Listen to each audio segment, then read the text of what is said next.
Academy. मैं राम सूरज सिंह आज आपको बहुत ही एक इम्पोर्टेंट टॉपिक बताने वाला हूँ, जिसमें टॉपिक है हमारा प्रतिबिंब। पिछले वीडियो में आपने देखा था कि प्रकाश का परावर्तन कैसे होता है। आज हम उसके आगे का शुरू करने जा रहे हैं। उसमें है प्रतिबिंब। प्रतिबिंब क्या होता है, तो प्रतिबिंब के विषय में मैंने यहाँ पर डेफिनेशन लिखी हुई है कि प्रतिबिंब किसी बिंदु स्रोत से चलने वाली प्रकाश किरणें, किसी बिंदु स्रोत से चलने वाली प्रकाश किरणें किसी परावर्तक तल से टकराकर जिस बिंदु पर मिलती हैं या मिलती हुई प्रतीत होती हैं या मिलने का आभास होता है, उस बिंदु को उस बिंदु स्रोत का प्रतिबिंब कहते हैं। कुछ ऐसा ही लिखा हुआ है डेफिनेशन में, किसी बिंदु स्रोत से चलने वाली प्रकाश किरणें परावर्तक सतह से टकराकर जिस बिंदु पर मिलती हैं या जिस बिंदु से आती हुई प्रतीत होती हैं, तो उस बिंदु को उस बिंदु स्रोत का प्रतिबिंब कहते हैं।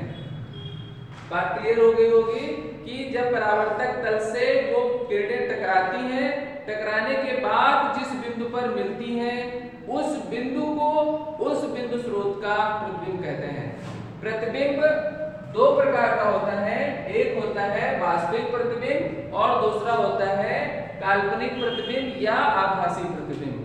तो पहला हम देखेंगे कि वास्तविक प्रतिबिंब क्या होता है। वास्तविक का मतलब वास्तव में, अर्थात किसी बिंदु स्रोत से चलने वाली प्रकाश किरणें दर्पण से या किसी किसी परावर्तक तल से टकराकर जिस बिंदु पर वास्तव में मिलती हैं या वास्तव में मिलती हुई दिखाई देती हैं, तो उस बिंदु को उस बिंदु स्रोत का वास्तविक प्रतिबिंब कहते हैं। तो ये हो जाएगा वास्तविक प्रतिबिंब। और दूसरा होगा काल्पनिक प्रतिबिंब। काल्पनिक प्रतिबिंब कब बनता है, किसी बिंदु स्रोत से चलने वाली प्रकाश किरणें परावर्तक तल से या परावर्तक सतह से टकराकर जिस बिंदु पर मिलती हुई प्रतीत होती हैं या मिलने का आभास कराती हैं, उस बिंदु को उस बिंदु स्रोत का प्रतिबिंब या काल्पनिक प्रतिबिंब कहते हैं, या उसे हम कहते हैं आभासी प्रतिबिंब। तो पहला देखेंगे, एक चित्र के माध्यम से हम यहाँ पर वास्तविक प्रतिबिंब की पहचान करेंगे कि ये वास्तविक कैसे है। जैसे हमने यहाँ पर एक दर्पण ले लिया, जिसके एक तरफ पेंट कर दिया गया है, कलई कर दी गई है या रजतीकरण कर दिया गया है, और ये हमने एक अक्ष ले लिया। इसके विषय में आगे हम बताने वाले हैं अभी ये क्या होता है, ये इस लाइन को क्या कहेंगे।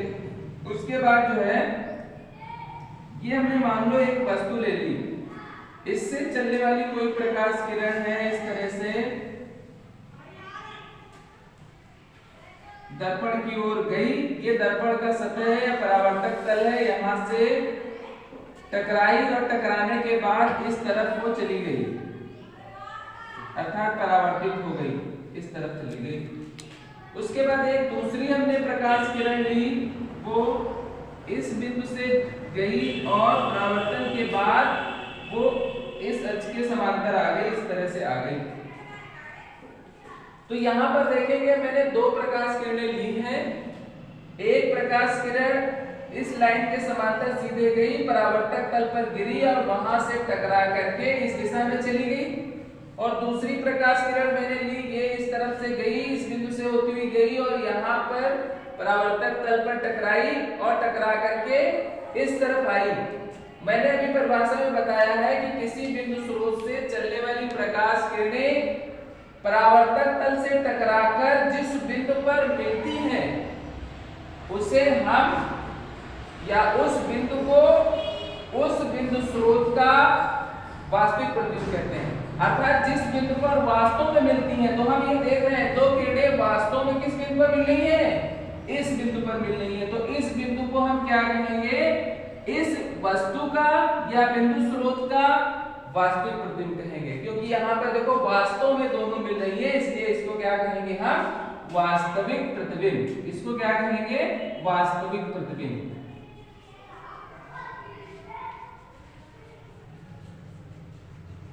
ये वास्तविक प्रतिबिंब है। तो वास्तविक प्रतिबिंब की परिभाषा क्लियर हो गई होगी कि किसी बिंदु स्रोत से चलने वाली प्रकाश किरणें परावर्तक तल से टकराकर जिस बिंदु पर वास्तव में मिलती है उस बिंदु को उस बिंदु स्रोत का वास्तविक प्रतिबिंब कहते हैं।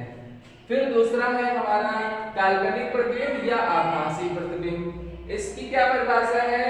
किसी बिंदु स्रोत से चलने वाली प्रकाश किरणें परावर्तक तल से या परावर्तक सतह से टकराकर जिस बिंदु से आती हुई प्रतीत होती है उसे उस बिंदु स्रोत का आभासी प्रतिबिंब कहते हैं।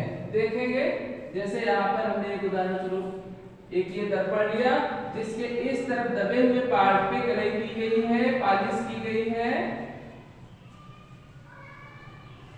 एक लाइन खींची गई, एक अक्ष खींचा गया। यहाँ पर मान लो एक वस्तु रखी हुई है जिससे चलने वाली प्रकाश किरणें दर्पण के परावर्तक तल पर गिरी, ऐसे गई और टकरा करके इस दिशा में वापस चली गई, अर्थात उसका परावर्तन हो गया। एक दूसरी प्रकाश किरण हमने ऐसे ली, इस बिंदु पर टकराई और टकरा करके ऐसे चली गई। इसको अगर हम थोड़ा आगे और बढ़ा देते हैं इस लाइन को, तो यहाँ पर हम देख रहे हैं कि एक किरण है या प्रकाश किरण है, ये परावर्तक तल पर गई, टकराई और उसका परावर्तन हो गया, परावर्तित किरण इस दिशा में चली गई। दूसरी प्रकाश किरण मैंने ली जो इस तरफ से लेके गया मैं, यहाँ पर उसको टकराते हुए देखा, टकराने के बाद परावर्तन हुआ तो इस दिशा में चली गई।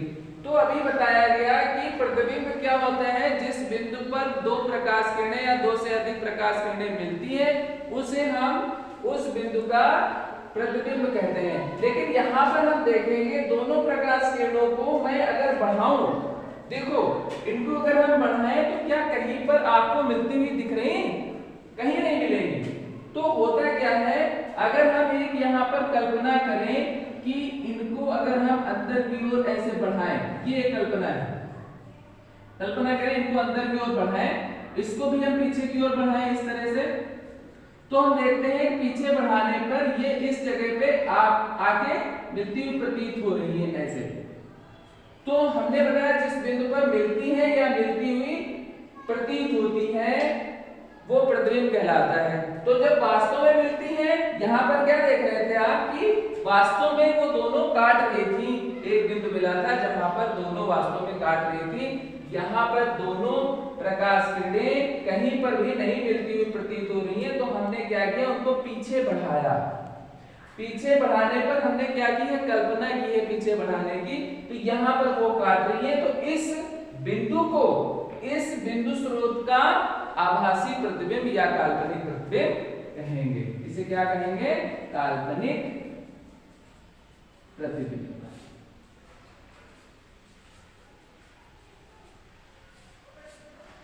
ये होता है काल्पनिक प्रतिबिंब और ये होता है वास्तविक प्रतिबिंब। हमें आशा है कि आप लोगों को समझ में आ चुका होगा प्रतिबिंब क्या है। अब हम आगे बढ़ते हैं कि समतल दर्पण में प्रतिबिंब कैसे बनता है। समतल दर्पण द्वारा प्रतिबिंब का निर्माण देखेंगे कि समतल दर्पण द्वारा प्रतिबिंब कैसे बनता है। समतल दर्पण आप लोग जानते हैं कि रोज जो है जो समतल दर्पण होता है, अर्थात जिसका तल एकदम समतल होता है, बराबर होता है, जैसे हमारे घर में चेहरा देखने वाला या अपनी फोटो देखने वाला शीशा होता है, उसे हम समतल दर्पण कहते हैं। जिसके एक तरफ क्या होता है, कलई कर दी जाती है, पेंट कर दिया जाता है लाल लाल साइड का। तो वैसा ही हम यहाँ पे बना रहे हैं, जिसके एक सिरे तरफ या एक तरफ पेंट कर दिया गया है, कलई कर दी गई है। तो ये क्या है, एक समतल दर्पण है। ये हमने मान लिया M एक समतल दर्पण है। तो इसके बाद इसमें प्रतिबिंब का निर्माण कैसे होता है और वो प्रतिबिंब कैसा बनता है, उल्टा बनता है कि सीधा बनता है, वस्तु से कितनी दूरी पर बनता है, ये भी हम लोग यहाँ पर जानेंगे। तो हमने मान लिया कोई एक ये बिंदु स्रोत है, कोई वस्तु है। हम जानते हैं कि कोई भी वस्तु होती है उससे हर एक दिशा में प्रकाश किरणें निकलती रहती हैं। कोई भी वस्तु होती है, अगर उसमें प्रकाश पड़ रहा है कहीं से, तो उससे प्रकाश का लगातार निकलना शुरू हो जाता है, उसके चारों तरफ प्रकाश निकलता रहता है। तो हमने यहाँ मान लिया ये वस्तु है, इसके सभी दिशाओं में प्रकाश ऐसे निकल रहा है, ऐसे प्रकाश निकल रहा है। तो इसमें से कोई एक प्रकाश किरण इस दर्पण पे आके गिरी, ये हमने कल्पना की।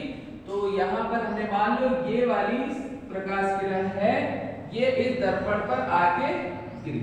इस तरीके से ये क्या कहलाएगा, आपतन बिंदु कहलाएगा, जिस पर वो प्रकाश किरण आके गिरी। और क्या होता है, अभी पीछे क्लास में हमने बताया कि प्रकाश का परावर्तन कैसे होता है। प्रकाश स्रोत से कोई प्रकाश किरण जब किसी चिकने अथवा पालिशदार तल पर गिरती है तो वो उसके तल से टकराकर उसी माध्यम में वापस लौट जाती है। तो यहाँ पर ये आगे गिरी और इस दिशा में वो चली गई। तो प्रतिबिंब समझने के लिए कम से कम 2 किरणों का होना आवश्यक होता है। तो एक और हम दूसरी किरण ले लेते हैं।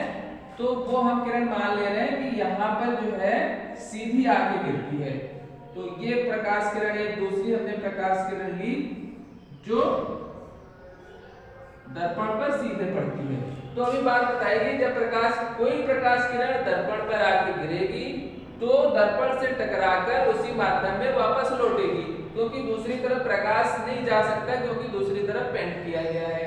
तो ये प्रकाश किरण इस दर्पण पर आके गिरी तो किस दिशा में जाएगी। आपने प्रकाश के परावर्तन के नियम में पढ़ा है कि दूसरा जो नियम होता है कि अभिलंब और आपतित किरण के जो बीच का कोण अर्थात आपतन कोण, अभिलंब और परावर्तित किरण के बीच का जो कोण होता है अर्थात परावर्तन कोण, दोनों सदैव बराबर होते हैं। तो जितना कोण ये बनाती हुई आएगी, अभिलंब भी उसी के ऊपर होगा और परावर्तित किरण भी उतने ही कोण से वापस जाएगी। तो ये आने वाली आपतित किरण और अभिलंब जब हम इस लंबवत लाइन के ऊपर या किरण के ऊपर जब हम लंब खींचेंगे तो इसी पे आ जाएगा। तो इसी पे आ जाएगा यानी कि सीधा ही कोण हो जाएगा, अर्थात 90 अंश का कोण हो जाएगा। तो जब वापस जाएगी तो इसी से वापस हो जाएगी, इस तरह से ऐसे वापस चली जाएगी, इस दिशा में वापस ऐसे चली जाएगी। जिस दिशा से वो आई थी, जब लंबवत गिराएंगे किसी दर्पण के ऊपर किरण तो उसी दिशा में वो वापस चली जाएगी।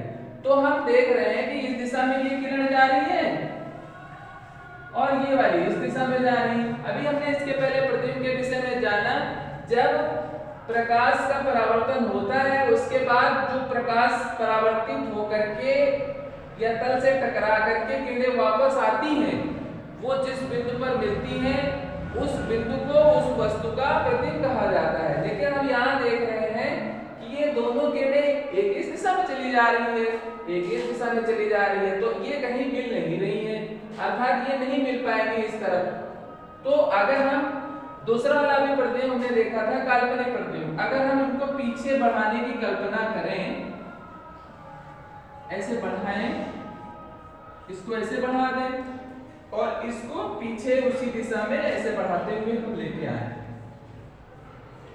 तो देखते हैं कि ये बिंदु हमको प्राप्त होता है, ये बिंदु हमको प्राप्त होता है। तो ये काल्पनिक प्रतिबिंब यहाँ पर बन रहा है। तो एक ये बात क्लियर हो गई कि समतल दर्पण जो होता है उसमें प्रतिबिंब जो होता है वो काल्पनिक ही बनता है। पहली बात हम यहाँ पर नोट कर दे रहे हैं। पहली बात, समतल दर्पण द्वारा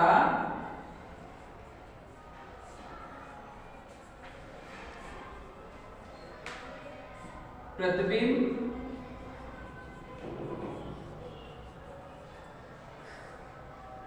काल्पनिक बनता है।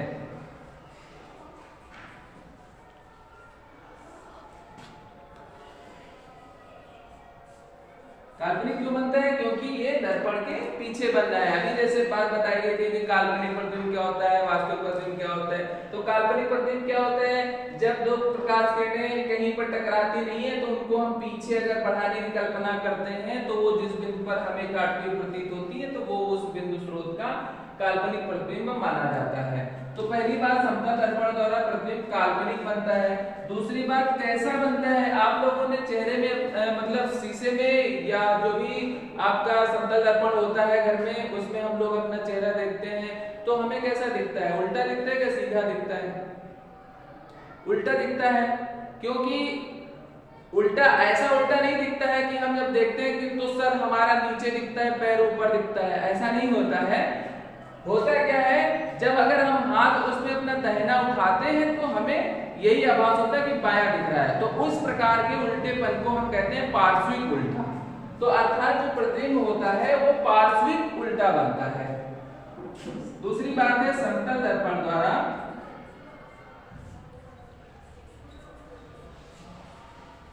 प्रतिबिंब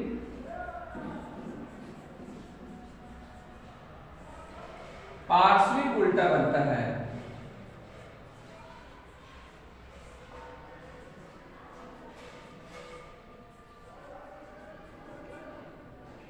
तीसरी बात ये होती है कि दर्पण से हम जितनी दूरी पर खड़े होते हैं वो दर्पण के अंदर उतनी ही दूरी पर प्रतिबिंब बनता है। दर्पण से हम जितनी दूरी पे होते हैं उतनी ही दूरी पे उसका प्रतिबिंब बनता है। अर्थात वस्तु की दूरी और प्रतिबिंब की दूरी दोनों बराबर होती है। तो हम यहाँ पे लिख सकते हैं, आप ये बात भी लिख सकते हैं कि वस्तु दर्पण से जितनी दूरी पर स्थित होती है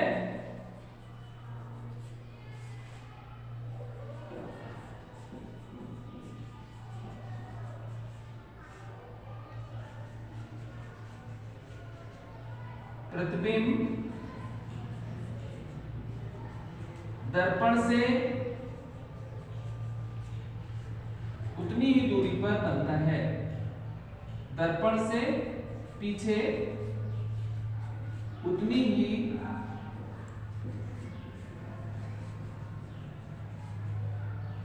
पर बनता है। अर्थात दर्पण से वस्तु की दूरी और प्रतिबिंब की दूरी दोनों बराबर होती है। दर्पण से वस्तु की दूरी और प्रतिबिंब की दूरी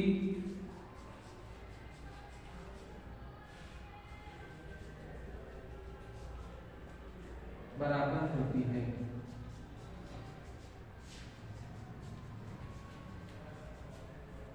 बात क्लियर हो गई होगी कि समतल दर्पण द्वारा प्रतिबिंब का निर्माण कैसे होता है और प्रतिबिंब कैसे बनता है। कैसे बनता है कि जब कोई प्रकाश स्रोत से प्रकाश किरणें परावर्तक तल में टकराती हैं तो दो प्रकाश किरणें हमने ली थी, एक हमने ये वाली प्रकाश किरण ली और एक दूसरी लंबवत प्रकाश किरणें ली। तो क्या हुआ, परावर्तक तल पे ये गिरी तो परावर्तन कम हो गया, वापस उसी माध्यम में लौट गई। लेकिन हमने देखा कि दोनों कहीं पर नहीं मिल रही है, तो हमने उनको पीछे भी बढ़ा के देखा तो एक बिंदु हमको ऐसा मिला जिस पर वो दोनों काट रही थी। तो जिस बिंदु पर वो काटती हुई हमें प्रतीत हो रही थी वही उस बिंदु स्रोत का प्रतिबिंब हो जाता है। तो यहाँ पर ये क्लियर हो गया कि प्रतिबिंब यहाँ पर आभासी बनता है अर्थात काल्पनिक बनता है। तो हम ये अब समझ चुके हैं कि समतल दर्पण द्वारा प्रतिबिंब का निर्माण कैसे होता है और उसका प्रकार कैसा होता है, उसकी प्रकृति कैसी होती है और प्रतिबिंब कहाँ पर बनता है और दर्पण से कितनी